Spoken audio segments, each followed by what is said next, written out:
Hey guys, so in this video, I'm just gonna talk about delete pending friend requests so and what it actually means.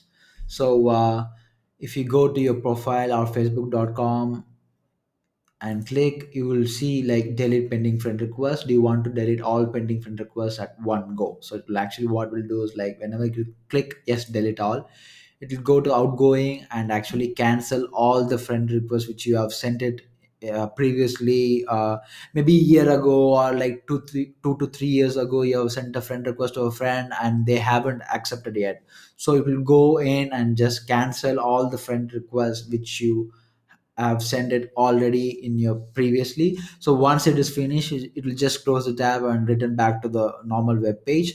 So the reason of doing this is actually, so let's say Facebook will be seeing how you send friend requests. So that's how it works. So if you're already having like thousands of friend requests pending in, like they haven't accepted a friend request, and you're again going and sending friend request and again and again and again, maybe the Facebook algorithm will see you like a suspicious activity and just block your Facebook account. So you don't want to have that be done, right? So this is a precaution measure which we have implemented, so that whenever you start a fresh campaign in friend connector, you have to always go and actually delete all the pending friend requests, so that you don't you don't have this red mark or like an red mark in the Facebook eyes.